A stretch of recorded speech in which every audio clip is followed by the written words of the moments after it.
এক একটা teddy shirt 400 থেকে 500 টাকা, কিনতে না পারলেই অস্তি কাকা। টেডি শার্ট পরলে ছাত্রী, সেম ড্রেস আপ করলে গ্রামের খালাতো ভাই, একটু চুল কাটা এলোমেলো হলে টোকাই।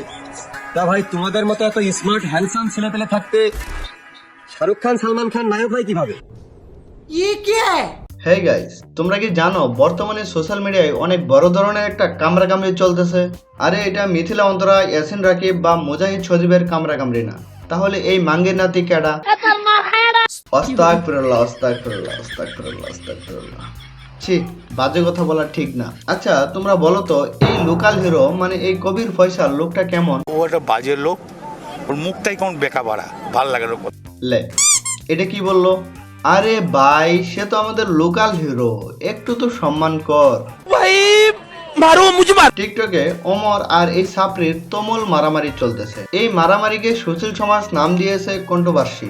এইটা আমরা জানতাম। তাই আজকে আমরা একজন হিরো এবং একজন ব্র্যান্ডের কন্ট্রোভার্সি দেখতে যাচ্ছি। ওমরকে ব্র্যান্ড বললে রেগে যেতে পারে, বাট এই সাপরিকে যদি আমরা হিরো বলি তাহলে তো সমস্যা হওয়ার কথা না, কারণ সে তো তার নামের টাইটেলের সাথে হিরো লাগিয়েই রাখছে। তবে এখনকার হিরো চেনার উপায় একটাই, নামের আগে বা পরে এই হিরো টাইটেলটা থাকবে। ওদের কোনো সিনেমার দরকার নেই, যেমন হিরো আলম, এই লোকাল হিরো, আরো কত কিছু।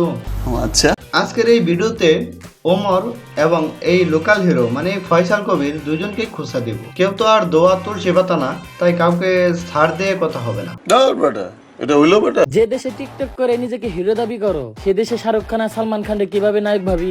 এইখানে যে সে লোকাল হিরোকেই বলছে, এটা আমি 100% শিওর। ভাই আমার কথা হলো, মনির এই পোলাডার কি সমস্যা? টেডি শার্ট সাপ্রিদের শার্ট, এটা তো সকল ব্রেনওয়ালা মানুষজনই বলছে, অযথা এই কথাটা তার গায়ে কেন মাখালো আমি বুঝি না। তারপর আবার এই মনিরের কথার কাউন্টার দেয় আরেকজন। ফোন মনি, চামচা চামচার মতো থাকবি, বাপেরও যে বাপ থাকে এই কথাটা মাথায় রাখবি। এখন আমার কথা হলো, এইখানে যদি মনির চামচা হয় তাহলে লোকাল হিরো হলো তোর নাজায়েজ আব্বা, আর যদি লোকাল হিরো তোর বাপ না হয় তাহলে তুই আরো বড় চামচা।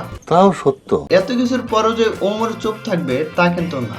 এখন দেখো ওমরের কাউন্টার গুলো। আমারে নিয়ে সমালোচনা কইরা নিজের সময় নষ্ট না কইরা গরম বাতাসে গোসল করেন, এতে মাথা ঠান্ডা থাকবে। ওমর এই পোলাটা সারাদিন টিকটকার নিয়েই পড়ে থাকে, মানে তার কোনো কাজ কাম নাই, শুধু টিকটকারদের পিছনে আঙ্গুল দেওয়াই তার প্রধান কাজ। আমার পেছনে যারা লাগবে তারা সবসময় আমার পেছনেই থাকবে। বদনাম শুনতে এখন ভালোই লাগে, কারণ আমার নামটা সবসময় তাদের মুখে থাকে। লোকাল হিরো গোদা দিল একটা, বাট ওমর দিল 3টা।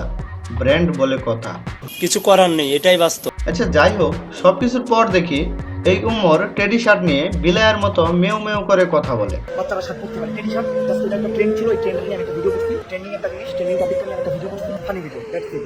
কিন্তু টেডি শার্ট কোনো কিছু খারাপ জিনিস না, আমি কখনো টেডি শার্ট এগেইনস্ট ছিলাম না। টেডি শার্ট পরে বললাম আমি আর সাইডে গিয়ে বলি বাবা তোমার সাথে এই শার্টটা সুন্দর হয়েছে। বিশ্বাস না করলে আমার অডিয়েন্স যাগুলো আমার ঈদের দিনটা হয়েছিল তারা কমেন্ট করেছো।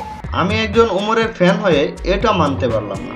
আরে ভাই উমর, যে কদিন বাঁচবা বাঘের মতো বাঁচো, এইরকম বিলায়ের মতো মেউ মেউ করা বাদ দাও। উচিত কথা বলি, কাউরে কোনো সময় নেই। আর ওই যে একটা কথা আমি সবসময় কি, আমি রোস্ট করি না ভাই, আমি রোস্টই করি। এখন কি করতে পারবো করো। এই তো কাটিং টু ফিটিং এর মতন কথা। রাইট। এই যে আমরা এই উমরকেই দেখতে চাই। টেডি শার্ট পরলে ছাত্রী, সেম ড্রেস আপ করলে গ্রামের খালাতো ভাই। প্রাণীর ছবিওয়ালা জামা পরাটাই তো ঠিক না, সেখানে ঈদে টেডি শার্ট পরে, আর সেই টেডি শার্ট পরে যদি ঈদের নামাজ পড়তে যায় তাহলে তাদেরকে সাপরি বলবে না তো কি বলবি? তুমি কথা বেশি বলো। একটু চুল কাটা এলোমেলো হলে টোকাই। তা ভাই তোমাদের মতো এত স্মার্ট হ্যান্ডসাম ছেলে পেলে থাকতে শাহরুখ খান সালমান খান নায়ক হয়? আর টিকটকারদের এরকম চুলের কাট দেখলে টোকাই মনে হবে না তো কি মনে হবে? বাইরে শুকনা একটু কম খা, মানুষ হ, মাথার ভিতরে একটু ব্রেন ঢুকা। আর মাথার ব্রেন যদি তুই তোর পাছায় নিয়ে ঘুরস তাহলে এইসব তোর কাছে ঠিক মনে হবে, ফালতু। কি মানুষ রে বাবা। এই মাঙ্গের নাতির ভিতর কোনো লজিক নাই। সঠিক বলেছে। এর নিয়ে একটা স্পেসিফিক ভিডিও বানাবো, সে চিন্তায় আছি। ভিডিও অনেক বড় হয়ে যাচ্ছে, তাই আজকে এখানেই বিদায়।